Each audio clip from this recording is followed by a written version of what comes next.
हाँ, साकिल ने सवाल पूछा था कि ये छोटा प्रोग्राम है तो हमें आसानी हो रही है, लेकिन बड़ा प्रोग्राम होगा तो हम कैसे करेंगे। तो साकिल, मैं बड़े प्रोग्राम की तरफ भी आऊंगा। अभी हम इससे शुरू करेंगे, फिर bubble sort, insertion sort, merge sort, इस तरह के जितने प्रोग्राम होंगे, जो भी हम, ज़ाहिर है हमें पर टाइम शॉर्ट है तो हम सारों को तो नहीं एनालाइज कर सकेंगे, लेकिन जितना पॉसिबल होगा उसको मैं एनालाइज करके आपको दिखाऊंगा कि हर प्रोग्राम जो है वो टाइम कॉम्प्लेक्सिटी से एनालाइज हो सकता है। और इसी के बेसिस के ऊपर जो है वो DAA का course, design and analysis of algorithm, पढ़ाया जाता है। यानी अगर आपको थोड़ा बहुत आइडिया है तो DAA का कोर्स में आपको काफी हेल्पफुल हो जाता है कि आप जो है अच्छे तरीके से मेंटेन कर लेते हैं, क्योंकि उसमें तो हमें काम ही सिर्फ यही करना है DAA के अंदर, डिजाइन। नहीं, टाइम कंज्यूमिंग नहीं होगा, वही तो मैं भी समझाऊंगा किसका टाइम बेहतर होगा, किसका टाइम, यानी टाइम कंज्यूमिंग से मुराद है कैलकुलेशन इसकी नहीं, बिल्कुल नहीं, आसान हो जाएगा 2 मिनट। मतलब हमें बस समझना है एल्गोरिथम की डिफरेंट काइंड्स होती हैं, अभी हम उसको नहीं पढ़ रहे होते। यानी डिवाइड एंड कॉन्केयर होता है, इसी तरह से रिकर्सिव होता है, इसी तरह से डायनेमिक होता है, इसी तरह से ब्रांच एंड बाउंड होता है, इसी तरह से ग्रीडी होता है। इस तरह के एल्गोरिथम होते हैं। जब हमें पता चल जाएंगे कि एल्गोरिथम इस टाइप के होते हैं तो उनको एनालाइज करने का भी एक स्पेसिफिक तरीका होता है। तो अगर हम कहेंगे कि रिकर्सिव है तो रिकर्सिव को ऐसे एनालाइज करो जो मैं कराऊंगा आपको। इसी तरह आप कहेंगे ब्रांच एंड बाउंड है तो इसका मतलब है कि हम अभी क्योंकि डेटा स्ट्रक्चर पे फोकस किए बैठे हैं तो बहुत ज्यादा हम टाइम कॉम्प्लेक्सिटी को टाइम नहीं देंगे। मतलब एक इतने लेवल पे दे देंगे कि जो डेटा स्ट्रक्चर के अंदर मेंटेन हो जाए।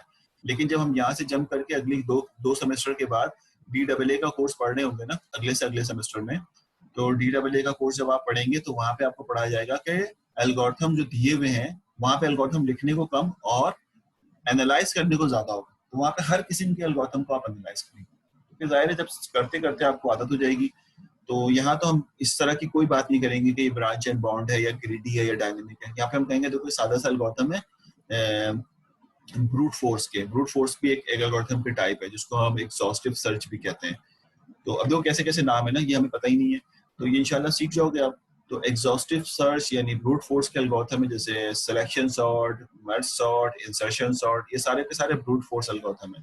तो ये जो बेसिकली ये जो एल्गोरिथम्स हैं ये बेसिकली सिंपल तरीके से एनालाइज हो जाते हैं। और इसी तरह से मर्ज सॉर्ट, क्विक सॉर्ट, ये डिवाइड एंड कन्कर बेसिस पे होते हैं, इनको रिकर्सिव एल्गोरिथम भी कहते हैं। तो हम इनको एनालाइज करेंगे इंशाल्लाह, और आपको समझ में भी आएगा, थोड़ा बहुत तो समझ आ ही जाएगा, ताकि आप आगे जब बड़ी क्लासों में जाते हो आपको मजीद समझ आए। अच्छा खैर, मैं बात कर रहा था यहाँ पे कि हम जो है वो ये कहते हैं कि जिसकी ग्रोथ, तो मैंने आपको बताया, अब आपको एक बहुत इंपॉर्टेंट बात बताने जा रहा हूँ जो इससे रिलेटेड है, और वो इसमें लिखी हुई भी होगी कि आपके पास एक ये वाली लाइन है जो कि डेटा कहलाती है। ठीक है, number of data, number of data, और एक लाइन जो है वो ये, देखो अब मैंने एक्स हटा के डेटा लिख दिया और डेटा को मैं नॉर्मली एन से प्रेजेंट करता हूँ। ठीक है ना, तो अब आपको नजर आ रहा होगा कि this is called basically data N. ठीक है, और ये है आपके पास number of instruction, number of instructions. ठीक हो गया, ये हो गया नंबर ऑफ इंस्ट्रक्शंस। अब मैं आपको बताऊं, बहुत इंपॉर्टेंट बात बताने जा रहा था, वो ये है कि हो सकता है, क्योंकि मैथमेटिक्स है ना, हो सकता है कि एक लाइन जो आप ड्रॉ करें वो हो ये वाली, सब मैं आपको डिजाइन करके बता रहा हूँ, ये वाली, और एक लाइन आप ड्रॉ करें जो कि हो बेसिकली वो ये हो, मिसाल के तौर पे वो यहाँ से शुरू हो, ठीक है, यहाँ से नीचे की तरफ से आ रही हो और यहाँ से शुरू हो और इस तरह से ये आगे की तरफ बढ़े, ये ठीक है, ये, और दूसरी पहली वाली लाइन जो है। अब मैं जो बात बताने जा रहा हूँ वो इम्पोर्टेंट है, उसमें जो वर्ड यूज होगा वो आपको समझना है।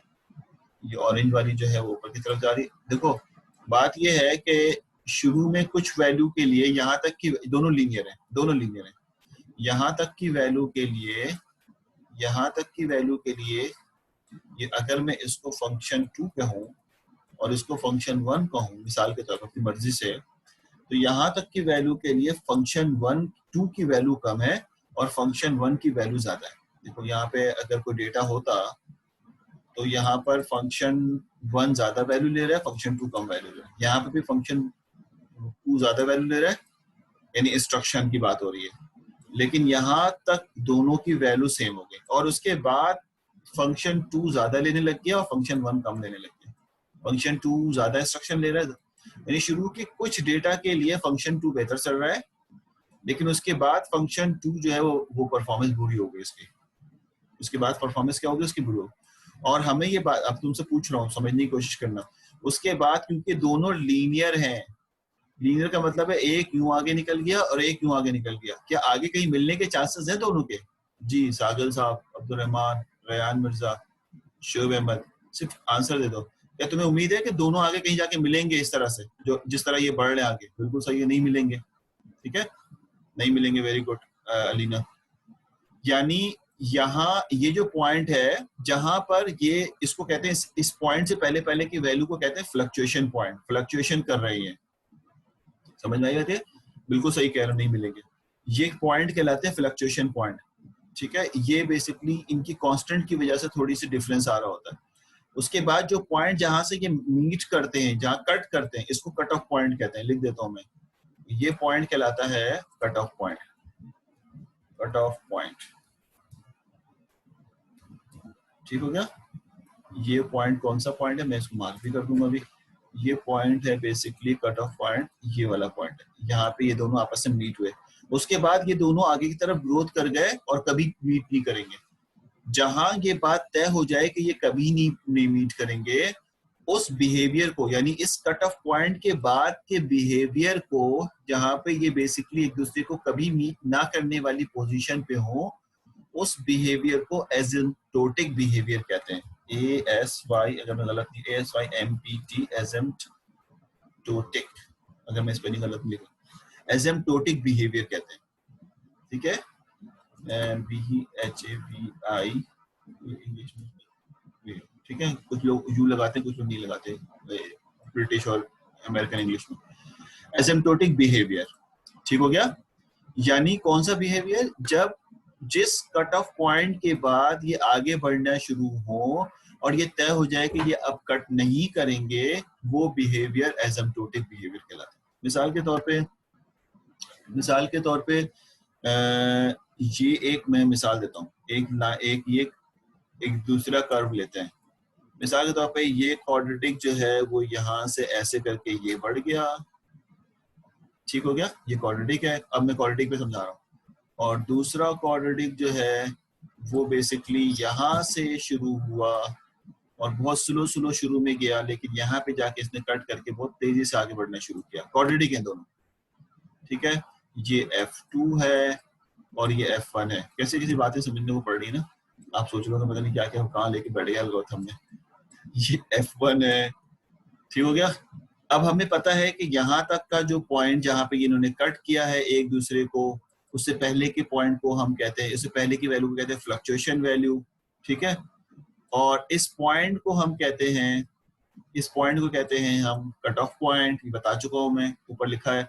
और उसके बाद जब हमें पता है कि ये क्वाड्रेटिक है तो इसका ग्रोथ इस तरह होगा, ठीक है? इसकी ग्रोथ जो है वो इस तरह होगी। मैं कलर चेंज कर दूं ताकि नजर आए। इसकी ग्रोथ जो है वो इस तरह होगी और इसकी ग्रोथ हमेशा ऐसे ही जारी होगी। इसकी ग्रोथ, अब क्वाड्रेटिक है तो एक जगह कट हो चुका है, अब ये एक दूसरे से कहीं कट होने के काबिल नजर आते हैं? आप कहेंगे नहीं, क्योंकि क्वाड्रेटिक है, अब ये कहीं कट नहीं होंगे। जब कट नहीं होंगे तो ये जो बिहेवियर है दोनों का, जहां ये अब आगे कभी कट नहीं होंगे, इसको एसिम्प्टोटिक बिहेवियर कहते हैं। जब कोई, अब सुनना, एसिम्प्टोटिक एक लैटिन वर्ड है, मैंने इसकी मीनिंग भी है। मैं सवाल ले लूं शेफ का, सर एसिम्प्टोटिक ओरिजिन तो नहीं होगा ना कभी। एसिम्प्टोटिक कोई पॉइंट नहीं होता, पॉइंट को कट ऑफ पॉइंट कहते हैं, याद रखना। ये एसिम्प्टोटिक पॉइंट नहीं है, ये एसिम्प्टोटिक पॉइंट नहीं है, ये कट ऑफ पॉइंट है। कट ऑफ पॉइंट का मतलब है जहां पे ये तय हो जाए कि इसके बाद ये जब ग्रो करेंगे तो कभी नहीं मिलेंगे।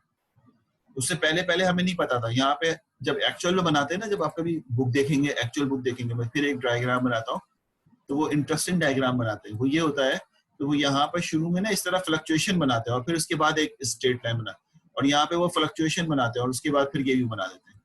फ्लक्चुएशन का मतलब है कि जहां तक बेसिकली पॉइंट है, जो पॉइंट कट ऑफ पॉइंट है, ये कट ऑफ पॉइंट जो है, इससे पहले फ्लक्चुएशन हो रही है, नहीं पता कौन आगे जाएगा कौन पीछे जाएगा। लेकिन जब कट ऑफ पॉइंट तय हो जाता है, ये एक्चुअल में बात हो रही है एल्गोरिथम के अंदर, यानी किसी फंक्शन में जब तय हो जाता है कि ये पॉइंट तय हो गया है, उसके बाद फ्लक्चुएशन खत्म हो जाती है, ये स्टेबल हो जाते हैं, और ये तय हो जाता है कि ये वाला हमेशा ऊपर रहेगा, ये हमेशा नीचे रहेगा। तो ये जो बिहेवियर है जहां हमें पता चल जाए कि ये अब कभी कट नहीं करेंगे दोबारा, इसको कहते हैं एसिम्प्टोटिक बिहेवियर। यानी अब एसिम्प्टोटिक की डेफिनेशन सुनो। एसिम्प्टोटिक कोई पॉइंट नहीं है, एसिम्प्टोटिक एक बिहेवियर है। एसिम्प्टोटिक एक लैटिन वर्ड है, ठीक है, लातीनी जबान का वर्ड है, जिसके माने होता है कभी ना मिलना, ठीक है, can not meet to each other.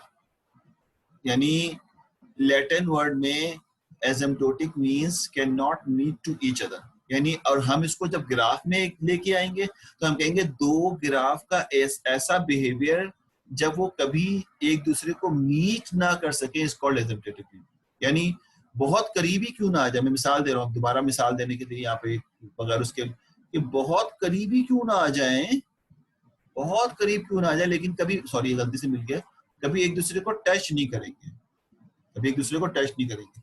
और जरूरी नहीं कि करीब आने की बात हो रही है, एक दूसरे से बहुत दूर जा रहे हो, तो ये दोनों एक दूसरे से एसिम्प्टोटिक भी कि जब दो या दो से ज्यादा ग्राफ एक दूसरे को टच ना करें और ग्रोथ करते हुए एक दूसरे को आगे बढ़ रहे हो लेकिन ग्रोथ टच ना करें, इज कॉल्ड एसिम्प्टोटिक बिहेवियर। समझ में आई बात है? अब ये जो एसिम्प्टोटिक बिहेवियर है, यानी if two graph can not be meet to each other, बड़ा अजीब सी, ये लीनियर भी हो सकता है, क्वाड्रेटिक भी हो सकता है, और एक लीनियर एक क्वाड्रेटिक भी हो सकता है। मिसाल के तौर पर ये लीनियर है और क्वाड्रेटिक जो है एक नीचे से शुरू हो रहा है, लेकिन कहीं ना कहीं जाके ये इसको कट करेगा, क्वाड्रेटिक है ना, और बिहेवियर बहुत तेजी से ऊपर लेके जाएगा और लीनियर यहाँ जाएगा। तो इससे पहले तक की वैल्यू, यहाँ तक की वैल्यू फ्लक्चुएशन वैल्यू कहलाती है, ये पॉइंट जो है कट ऑफ पॉइंट कहता है। इसके बाद ये हमें पता है कि लीनियर यहाँ निकल जाएगा, क्वाड्रेटिक यहाँ निकल जाएगा, कभी भी कट नहीं करेंगे, ठीक है। तो ये इसके बाद, यहाँ के बाद से ये एसिम्प्टोटिक बिहेवियर।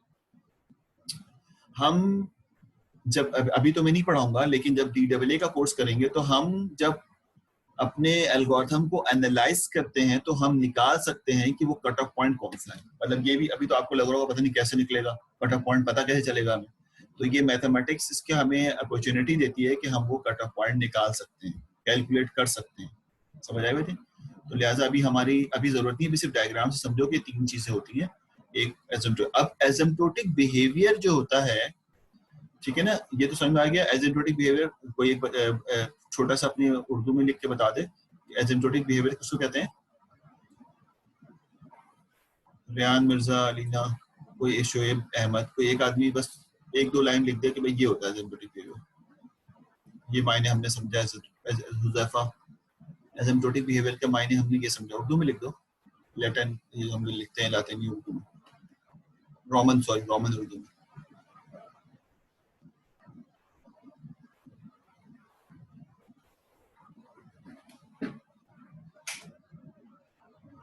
शाबाश शाबाश शाबाश। मैं देखता हूँ क्या लिखा, कभी उम्मीद नहीं करेंगे इसको, अगर सही तरीके से लिखें तो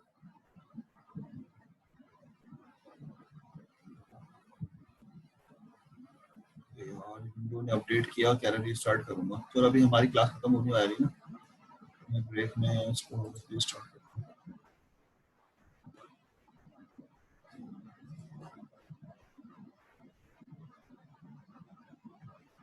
5:35 से मैं जरा ये अपने विंडो को रीस्टार्ट होने जा रहा है, तो मैं उसको तय कर लूँ, तो अभी नहीं करना, ठीक है। अच्छा जी, सही है। मैं जरा पढ़ लूँ आपने क्या लिखा। कभी मीट नहीं करेंगे, सही है अब्दुल रहमान, लेकिन जरा अच्छे से लिखो कि whenever we decided two function cannot meet, function लिख दो तो अच्छा है, तो दो आदमी भी कभी मीट नहीं करेंगे जब सेपरेशन हो जाती है तो। अच्छा सर, एसिम्प्टोटिक बिहेवियर मींस के कभी भी दो लाइन लिखना जरूरी नहीं है, फंक्शन बोलना बेहतर है। फंक्शन, क्योंकि लाइन का मतलब फिर क्वाड्रेटिक नहीं हुआ, तो फंक्शन बोलना बेहतर है। अलीना, ठीक है, अलीना बोलो, फंक्शन बोलोगे तो इसका मतलब है उसमें क्वाड्रेटिक भी आ गया, क्यूबिक भी आ गया, लीनियर भी आ गया, लाइन भी आ गई, एक दूसरे से मीट नहीं करें। बाकी सारा जुमला तुम्हारा ठीक है। मोहम्मद फाइज, जब दो या दो से जायद, बिल्कुल ठीक है, ये अच्छी बात की, दो या दो से जायद ग्राफ, ये अच्छा बात है। ग्राफ की जगह फंक्शन का वर्ड अच्छा है। कट ऑफ होने के बाद, चलो ये भी अच्छी बात है, कट ऑफ का वर्ड भी फाइज ने डाल दिया इसमें। होने के बाद दोबारा मीट ना करें तो इस कॉल्ड बिहेवियर। बहुत अच्छा जवाब दिया फाइज तुमने। अच्छा, सबका आंसर सही है बिल्कुल सर। कट ऑफ पॉइंट का बाद जब पॉइंट मीट ना करें then the behaviour, very good very good. कौन है ये? शुएब साहब, बहुत अच्छी बात है। सबने सही आंसर दिए, हमने बिल्कुल, मतलब उसमें कोई आंसर में गलत नहीं, सिर्फ फर्निश करने की बात है। तो सबका आंसर बिल्कुल ठीक है। Whenever two lines can not meet to each other, two lines मैं भी बोल रहा हूँ हालांकि, two function can not meet each other is called asymptotic behaviour. This happen after specific cut off point, यानी ये किसी specific cut off point before the basically value of the cut off point is called fluctuation point, यानी fluctuation values, वो fluctuation values कहलाती हैं। तो हम अभी इसमें से कुछ भी नहीं निकालने जा रहे, सिर्फ समझ रहे हैं इसको, ठीक है ना। समझने का मतलब ये है कि हम इसमें कट ऑफ पॉइंट निकाल सकते हैं, लेकिन अभी नहीं निकाल रहे, क्योंकि हमारा अभी टास्क ही नहीं है। अब आइए, जब आपको ये ग्राफिकल समझ में आ गया, तो मैं आपको इंटरेस्टिंग बात ये बताऊं कि हमारे पास जो एसिम्प्टोटिक बिहेवियर है, अगर मैं इसकी स्पेलिंग गलत नहीं लिख रहा, ASYMPTOTIC, एसिम्प्टोटिक बिहेवियर है, इसके 3 टाइप्स होते हैं। नंबर 1, यहाँ साइन तो मैं शो नहीं कर सकता, लेकिन पहला टाइप है बिग ओ, ठीक। दूसरा टाइप है इसका ओमेगा, बिग ओमेगा, ठीक है। तीसरी टाइप इसकी है बिग थीटा, ठीक, बिग थीटा। इन तीनों की अपनी नोटेशन भी है, यानी बिग ओ की नोटेशन तो आपको नजर ही आ रही है। बिग ओ का मतलब है उसको हम ओ से ही जाहिर करते हैं। बिग ओमेगा, ओमेगा की नोटेशन होती है ये, देखा होगा आपने, ओमेगा इस तरह लिखते हैं, डब्ल्यू भी लिखते हैं, लेकिन एक्चुअल में लैटिन में इस तरह लिखते हैं ओमेगा। और थीटा तो आपको मालूम ही है कि बिग थीटा का मतलब है कि big theta is like that. ये 3 बिहेवियर है इसके, big O, big omega, big theta, ठीक है। यानी जब भी हम कहते हैं कि एसिम्प्टोटिक बिहेवियर क्या होगा, तो बिग होगा, याद रख। अब मैं बहुत शॉर्ट में तीनों को बताता हूँ, ताकि आप ज्यादा मतलब आपके लिए पेनफुल ना हो। आस्ते आस्ते फिर अगली क्लासों में मैं थोड़ा सा उसको इम्प्रूव करूंगा। अभी अपने काम की तरफ चलते हैं। वो कहता है बिग ओ, बिग ओ का मतलब ये होता है कि आपके पास जो है, बहुत टेक्निकल डेफिनेशन नहीं दे रहा, थोड़ा सा आप और मेच्योर हो जाए 1-2 क्लासों में, तो मैं इसकी टेक्निकल डेफिनेशन दे दूंगा कि अगर ये वाला फंक्शन की ग्रोथ ऊपर है और ये f1 है, और एक और फंक्शन है और वो जो है बेसिकली यहाँ से शुरू हुआ, कट ऑफ किया और यहाँ चला गया, ये f2 है। समझ रहे हो बात मेरी? ठीक है ना, ये तो आपको समझ में आ गया, कट ऑफ है। f2 जो है इसकी ग्रोथ f1 से कम है, समझ आई बात है, और अब हमेशा ही कम रहेगी। तो इसका मतलब ये हुआ कि f2 दोनों क्वाड्रेटिक है, अभी इस वक्त दोनों क्वाड्रेटिक बनाई मैंने। इस कट ऑफ पॉइंट जिसको हम एन नॉट भी कहते हैं sometime, cut off point N naught के बाद दोनों का बिहेवियर जो है वो डिफरेंट है। और डिफरेंट बिहेवियर से मुराद है एक का बिहेवियर ज्यादा है, एक का बिहेवियर जो है वो कम है बिहेवियर। तो f2 के लिए f1 जो होगा ये इसका अपर बाउंड होगा। क्या कहेंगे हम कि f1 इज, अब मैं लिख रहा हूं तो उसको समझाऊंगा अभी मैं लिखूंगा f1 is f1 function is a upper bound of इसका f2, ठीक है ना। f1 is a upper bound of f2, ये बात समझ आई। और इसी तरह से दूसरे लफ्जों में ये ले सकते हैं कि f2 is इसी के अंदर f2 फंक्शन लिख लेते हैं, f2 function is a lower bound of f1, ठीक है। f2, दोनों बातें बिल्कुल ठीक है, या तो इस तरह लिख लो या इस तरह लिख लो। यानी क्या मतलब होता है कि जब एसिम्प्टोटिक बिहेवियर तय हो जाए और उसके बाद एक फंक्शन ग्रोथ कर रहा है, दूसरा फंक्शन भी ग्रोथ कर रहा है, तो जो ऊपर वाला फंक्शन होता है जो ज्यादा ग्रोथ कर रहा हो, वो अपर बाउंड होता है लोअर वाले का, और जो लोअर वाला होता है वो ऊपर वाले का लोअर बाउंड होता है। समझ आए बेटे? यहाँ पर इस वक्त हमें देखने में ऐसा लग रहा है कि f2 का अपर बाउंड f1 है, ठीक है, और f1 का लोअर बाउंड f2। तो अभी हम दूसरे वाले लफ्ज को हम क्या कैंसिल कर देते हैं ताकि हमें कंफ्यूजन ना हो। तो अभी हम सिर्फ पहले वाली बात को पढ़ते हैं कि F1 जो है वो F2 का अपर बॉन्ड है, ठीक। और मैं एक और फंक्शन यहाँ बनाता हूँ आपके आसानी के लिए, ताकि हमें इसमें ज्यादा कंफ्यूजन ना हो। रंग कलर चेंज कर देता हूँ, कलर ले लेते हैं इसका पिंक, ठीक है ना, पिंक कलर ले, और हम यहाँ पे डिजाइन करते हैं कि जिस तरह से ये आया और दोनों को यहाँ से कट किया और यहाँ से कट करके यहाँ से ऐसे ग्रुप कर दिया जबरदस्ती, तो फाइनली यहाँ पे कट कर रहा है इसको। इस कट ऑफ पॉइंट ये रहा, तीसरा फंक्शन, इसको F3 कहते हैं। अब जरा इंटरेस्टिंग बात, ये जो F2 है ये हमने अभी अपने स्टैंडर्ड समझने के लिए रखा हुआ है, तो हम कह रहे हैं कि F2 जो है इसका अपर बॉन्ड F1 है। कुछ ऐसे फंक्शन हो सकते हैं जो हमने यहाँ बनाए, बहुत सारे ऐसे हो सकते हैं। और F2 का लोअर बॉन्ड जो है वो F3 है।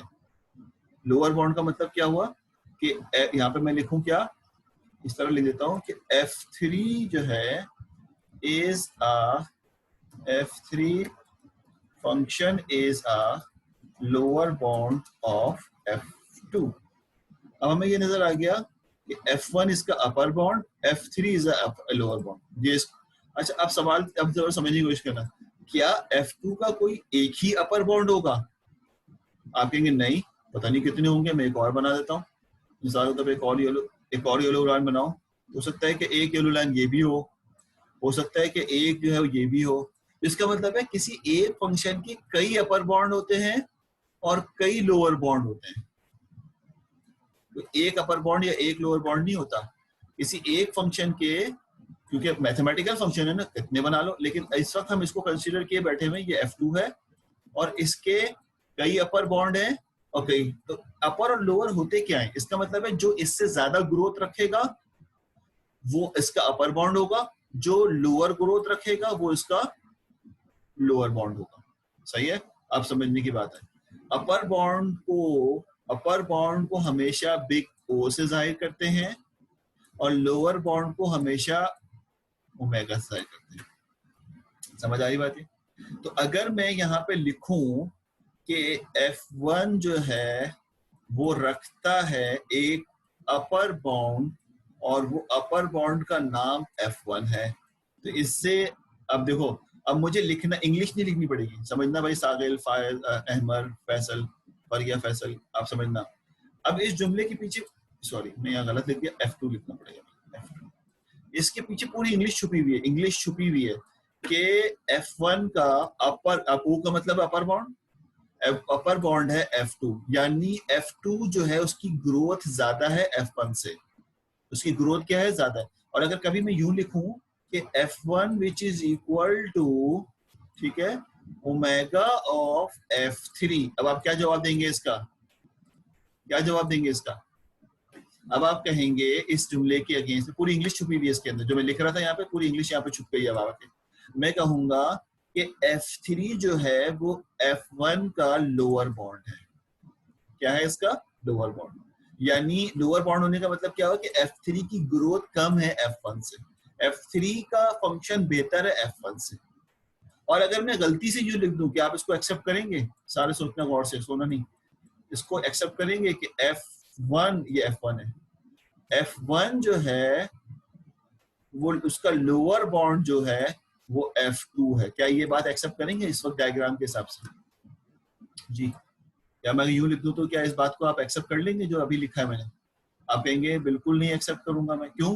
क्योंकि F2 जो है वो F मैं क्या लिख के आ रहा हूँ यहाँ पे, ये मैं थोड़ा गलत लिख गया, सॉरी बेटा, क्योंकि हमारा मेन फंक्शन तो F2 था ना, तो मैं बस थोड़ा दोबारा से आ जाएगा, थोड़ा सॉरी, यहाँ F2 आएगा क्योंकि हम F2 को देख रहे हैं और इसका अपर बॉन्ड जो है वो यहाँ पे F1 है। सॉरी यार, ये जरा सा क्लियर कर लेना, मैं जिस बात में गलती से गलत बोल गया, ठीक है।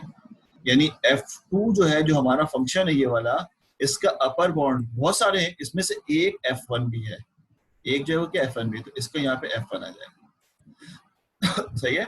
और हमारा फंक्शन F2 जो है, F2 इसका एक लोअर बॉन्ड भी, जिसको हमने F3 का नाम, बहुत सारे हैं लेकिन एक को हमने F3 का नाम दिया है, तो एक लोअर बॉन्ड है इसका F3, ये लोअर बॉन्ड भी। और हमारा फंक्शन जो F2 है, ये F2 है, अगर मैं लिखूं इसका एक लोअर बॉन्ड है F2 की जगह यहाँ लिख देते हैं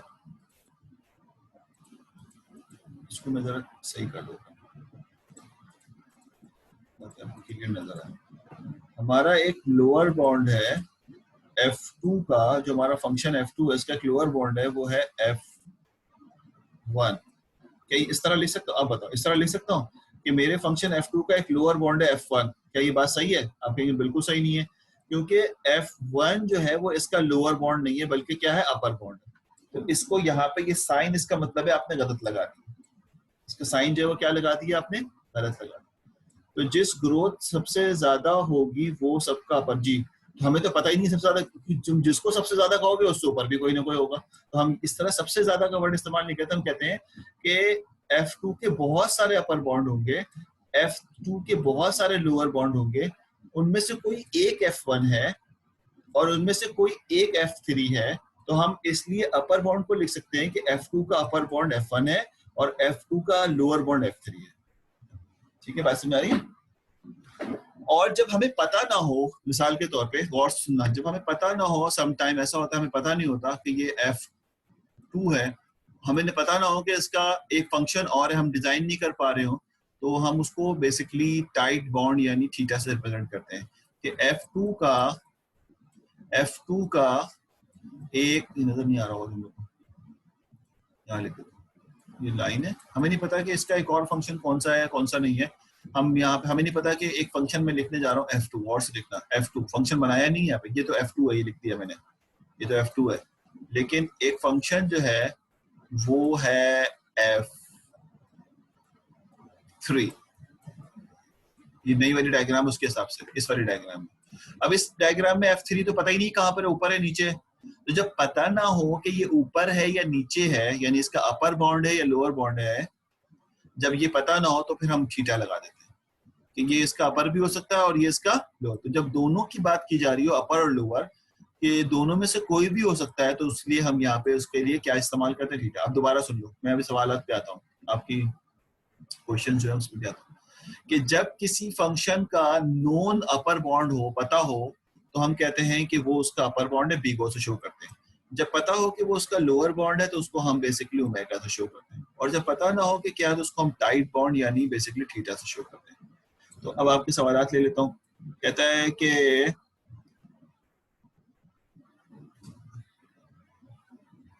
बेसिकली सवाल में पहला है, जिसकी ग्रोथ ज्यादा होगी वो सबका अपर बॉन्ड होगा। जी, जिसकी ग्रोथ सबका से तो नहीं, देखो हम बात करते हैं अपने मेन फंक्शन के हिसाब से, बहुत सारे फंक्शन बनाए हैं वो, कि ये बात सही है कि ये वाली येलो लाइन का अपर बॉन्ड ये रेड लाइन होगी और इस रेड लाइन के अपर बॉन्ड ये, लेकिन हम सबके लिए बात नहीं करते, हम कहते हैं मेरा फंक्शन ये है, इसका अपर बॉन्ड कौन सा है, तो आप कहेंगे इसका अपर बॉन्ड ये रहा।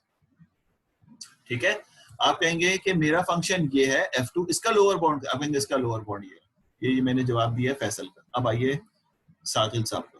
सर जब फंक्शन हमारे है तो बाउंड तो उतने ही होने चाहिए ना, उतने ही से मुराद है कि मतलब एक मैथमेटिक्स है ना, तो मैथमेटिक्स में ये अगर हमारा फंक्शन है, तो बताता हूँ, इस तरह समझाता हूँ कि मैं यहाँ पर एक और ब्लैंक लेता हूँ।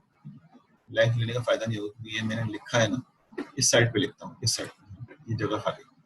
अगर यहाँ पर मैं लिखता हूँ मिसाल के तौर पे, साहिल को समझा रहा हूँ, साहिल से मुराद सबको समझा रहा हूँ। साहिल का सवाल है कि उस कह रहे जब फंक्शन हमारा है तो बाउंड तो उतने ही होने चाहिए ना, तो मैं इसको समझा रहा हूँ मिसाल के तौर पे f of n which is equal to 2n square, ठीक है ना, और प्लस 5n प्लस 3 लिखा हुआ है, ठीक हो गया, ये हमारा फंक्शन है। मैं एक और फंक्शन लिखता हूँ, ठीक, इसी के अगेंस्ट में समझाने के लिए लिख रहा हूँ, समझ में आ जाए। f of n, ठीक है, which is equal to 10n square plus, ठीक है, 4n n प्लस 12, ये लिखा। अब मुझे बताओ तुम लोग सोच के, ये मेरा फंक्शन है जो मैंने पहले लिखा था, मेरा फंक्शन हम जिसको कंसीडर किए बैठे हैं, हमारे एल्गोरिथम का अभी हमने तो लिखा नहीं, सीखा नहीं है, लेकिन हमारे एल्गोरिथम का एनालाइज करने के बाद ये फंक्शन आ गया, ये हमारा फंक्शन है, हम ग्राफ नहीं बना रहे। और ये एक दूसरा एल्गोरिथम है, दूसरा फंक्शन है, अब मुझे बता सकते हो कि इन दोनों में ग्रोथ किसकी ज्यादा होगी? अभी मैं सागिल के सवाल के आंसर पे हूँ, फिर बाकी को भी पढ़ता हूँ मैं। दोनों में ग्रोथ किसकी, यानी ये अगर F1 है और ये F2 है तो ग्रोथ किसकी ज्यादा होगी? बेहतरीन हो गया फैसल और फाइल। अब सिर्फ ये बता दो कि तुमने F2 क्यों कहा, किस वजह से कहा, ताकि ये भी समझ में आए। कोई बात नहीं, गलत बताओगे कोई इशू नहीं है, मुझे गलत से कोई आंसर, लेकिन आंसर दे रहा कांस्टेंट बड़ा है, गलत। ये फाइव तुम्हारा आंसर गलत है क्योंकि 10 है, ये सही है। देखो मैंने कहा था ग्रोथ इससे नहीं बनती, ग्रोथ इससे नहीं बनती, ठीक है ना। ग्रोथ हमेशा बनती है स्क्वायर के कोफिशिएंट से। तो इसका कोफिशिएंट 10 है, इसका कोफिशिएंट जो है वो 2 है। तो जिसका कोफिशिएंट ज्यादा होगा, हालांकि दोनों क्वाड्रेटिक है, दोनों की शक्लें सेम होंगी। अब ग्राफ बना रहा हूँ कि पहला वाला अगर यूं है तो दूसरा वाला जो है डेफिनेटली, मुझे नहीं पता शुरू में क्या हो रहा होगा, लेकिन कुछ वैल्यू के बाद जो यूं हो जाएगा। यानी पहला वाला जो है वो अगर ये है तो दूसरा वाला डेफिनेटली किसकी वजह से, हालांकि दोनों क्वाड्रेटिक है, लेकिन किसकी वजह से ऊपर गया है? दोनों क्वाड्रेटिक है, शक्ल दोनों की सेम है, लेकिन ऊपर क्यों चला गया? ये तो सिर्फ एम्पलीट्यूड को ऊपर नीचे करने के लिए इस्तेमाल, फ्लक्चुएशन बनाने के लिए इस्तेमाल हुआ ये वाली वैल्यूज। लेकिन ऊपर क्यों चला गया? 10 की वजह से गया, और ये नीचे क्यों रह गया? 2 की वजह से। ठीक है, तो अब आप कहते हैं, मैंने कहा कि मेरा कंसिडरेशन फंक्शन ये है और ये 10 होने की वजह से इससे ऊपर होगा, तो तुम क्या कहोगे बताओ? फंक्शन 1 का अपर बाउंड फंक्शन, हाँ क्योंकि जो जिसको कंसीडर करते हैं ना उसके हिसाब से बात करते हैं। तो फंक्शन 1 का अपर बाउंड जो है वो फंक्शन 2 है। फंक्शन, अब इस तरह ना बोलो क्योंकि हमने कंसीडर F1 को किया हुआ, तो फंक्शन 1 का अपर बाउंड जो है वो क्या है? फंक्शन 2 है। फंक्शन 1 का अपर, वेरी गुड। और लिखोगे कैसे भाई, लिखोगे कैसे? तो अगर लिखूंगा इस तरह से कि फंक्शन 1 है विच इज इक्वल टू, अब मैं इंग्लिश नहीं बोल रहा, सिर्फ लिख रहा हूं, तो लिखे हुए में समझ में आ जाएगा F2। इस लिखे हुए से समझ में आ जाएगा कि F1 का अपर बाउंड F2 है। ये बात में आ रही है, यानी F2 की ग्रोथ जो है वो F1 से क्या है? ज्यादा है।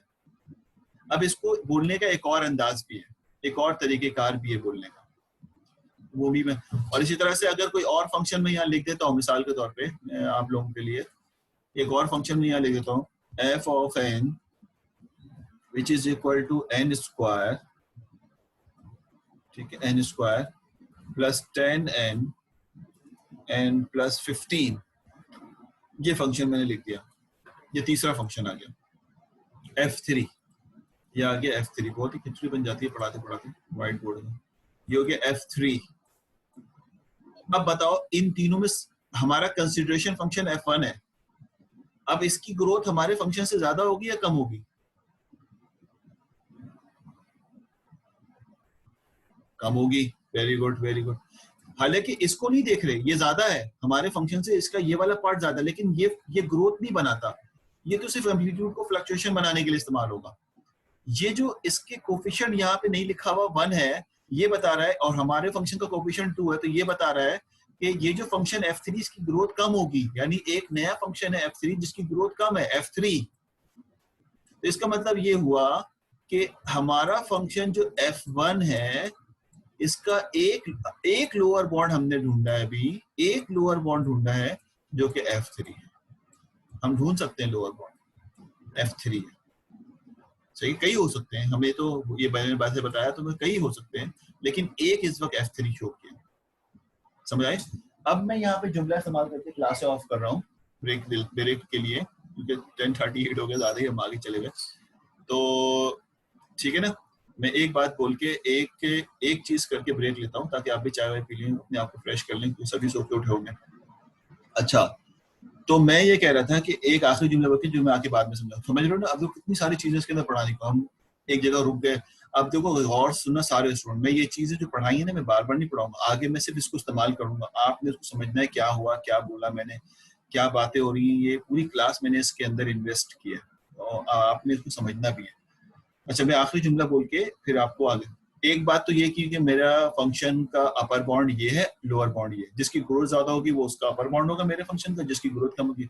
दूसरे लफ्जों में ये भी कहा जाता है, मैं सबको मिटा के, ये सब वीडियो में स्टोर हो जाएंगे, मिटाने का मतलब ये नहीं खत्म हो जाएंगे, स्लाइड में तो नजर नहीं आएंगी, वीडियो में आपको नजर आएंगे ये सारे, जब आप वीडियो देखोगे इसकी, ठीक है ना? दूसरा जुमला हम इसका ये कहते हैं कि आपका फंक्शन अगर ये है f1, एक फंक्शन इससे जो है वो कम है और फ्लक्चुएशन यहाँ के बाद ये f2 है, और एक फंक्शन इससे बहुत हाई जा रहा है इस वाले फ्लक्चुएशन के बाद जो कि f3 है, तो याद रखना कि हम यहाँ पे ये कह सकते हैं बासानी, जो उर्दू में बहुत ही प्योर जुमला हम इस्तेमाल कर रहे हैं, कि मेरे फंक्शन जो है वो f3 से बुरा नहीं हो सकता। मेरा फंक्शन जो है वो f3 से बुरा नहीं हो सकता, और मेरा फंक्शन f2 से बेहतर नहीं हो सकता। समझ आया? जुमला समझ में आया ना? ये जुमला ठीक बोला मैंने। मेरा फंक्शन जो f1 है, मैंने एक एल्गोरिथम को एनालाइज किया और उसका ग्रोथ ये आ गया, और एक और एल्गोरिथम तो इसकी ग्रोथ ये आ गई। तो मैं कहूंगा कि मेरा फंक्शन जो है वो f3 से बेहतर है या मेरा फंक्शन f3 से बुरा नहीं हो सकता। और मतलब कुछ भी कोशिश कर लो, जितनी लाख कोशिश कर लो, मेरा फंक्शन f3 से बुरा नहीं हो, और कितनी कोशिश कर लो अच्छा बनाने की, मेरा फंक्शन f2 से बेहतर नहीं हो सकता। समझ आई मेरी बात? तो ये कहलाता है कि मेरा फंक्शन f2 से बेहतर नहीं हो सकता, इसका मतलब है f2 इसका लोअर बाउंड है। मेरा फंक्शन f3 से बुरा नहीं हो सकता, इसका मतलब है f3 इसका अपर बाउंड है। अब मैं इसको हमेशा इस क्लास में यूं समझाता था, आप हंसना नहीं, कि मेरा यानी ये वाला स्टूडेंट XYZ स्टूडेंट कोई अगर क्लेम करता है तो मैं यूं कहता कि मेरा ये XY स्टूडेंट, कोई भी नाम ले लेता हूँ, मेरा XYZ स्टूडेंट यानी अहमद हुसैन साहब जो हैं 10735, मेरा अहमद हुसैन साहब जो है वो सागिल से बुरा नहीं हो सकता। क्या मतलब होगा? मैं ऐसी मजाक में कह रहा हूँ भाई, मेरा अहमद हुसैन साहब जो है वो सागिल से बुरा नहीं हो सकता पढ़ाई में। ऐसी मिसाल एग्जांपल देने को समझा रहा हूँ। इसका मतलब ये है कि सागिल लाख कोशिश कर ले, अहमद से अच्छे नंबर नहीं ला सकता। समझ में आए थे? यानी मेरा बच्चा इससे बुरा नहीं हो सकता। कभी कभी ऐसे लड़ाई में पेरेंट्स बोल जाते हैं ना कि मेरा बच्चा इससे बुरा नहीं होता, इसका मतलब है उस बच्चे की जो सलाहियतें हैं वो इतनी खराब हैं कि मेरे बच्चे की सलाहियत उससे खराब नहीं हो सकती। या कोई कभी कहता है यार मेरा बच्चा इससे अच्छा नहीं हो सकता, यानी कभी इस जैसे मार्क्स नहीं ला सकता। तो इसका मतलब है कि वो बच्चा जिसको हम टारगेट कर रहे हैं वो इसका अपर बाउंड है। हालांकि कई अपर बाउंड होंगे इस तरह के, लेकिन हमने एक को टारगेट किया, और मेरा बच्चा इससे अच्छा नहीं हो सकता, यानी कई अच्छे बच्चे होंगे लेकिन हमने एक को टारगेट किया और उससे अच्छा नहीं बना सकता। ठीक है, बिल्कुल सही है। हाँ, क्या बात लिखी फायद साहब ने कि अहमद is equal to omega of सागिल। सही है ना? अब ज्यादा नहीं लिखो, इस तरह ना हो कि सागिल और अहमद की लड़ाई हो जाए। ठीक है, तो अब कुछ कंफ्यूजन दूर हो रही है ना कि हम जब अपर बाउंड की बात करते हैं तो वी आर टॉकिंग अबाउट कि we can not basically we have find हमारा फंक्शन जो है वो उससे बुरा नहीं होगा और उससे अच्छा नहीं होगा। तो हम अपने अब अगली क्लास में जब हम आएंगे ब्रेक के बाद, तो हम बेसिकली फंक्शन को एनालाइज करना सीखेंगे। जैसे अभी सागिल कह रहा था ना कि हम कैसे एनालाइज करें, तो हम एनालाइज करना सीखेंगे। और दो फंक्शन, जैसे अब ये बात जब आएगी जब हम कहेंगे एक बबल सॉर्ट है एक इंसर्शन सॉर्ट है, तो दोनों में बेहतर कौन है, अब तुम समझ में आएगा कि जिसका फंक्शन की ग्रोथ ज्यादा होगी वो पुअर होगा, जिसकी ग्रोथ कम होगी वो बेहतर होगा। तो हम अभी फंक्शन को सॉल्व कर लेंगे तो हम बता सकेंगे कौन बेहतर कौन बेहतर नहीं। समझ आई बात? ये हम इंशाल्लाह ब्रेक लेते हैं। 10:43 यानी 45 हो रहे हैं, तो 11:10 के ऊपर आते हैं, 20 मिनट का ब्रेक लेते हैं और 11:05 पे आते हैं, तो 11:10 पे क्लास शुरू कर देंगे ताकि 1 घंटा मिल जाए। और ठीक है, ब्रेक ले लें यहाँ पे। आप भी चाय पी लो, मैं भी चाय भाई की तरफ होकर आता हूँ, उसके बाद फिर इंशाल्लाह अगली क्लास कंटिन्यू करते हैं। कोई क्वेश्चन हो तो ज़हन में रखना, फिर हम इसको आगे बढ़ डिस्कस करते हैं। Okay, thank you.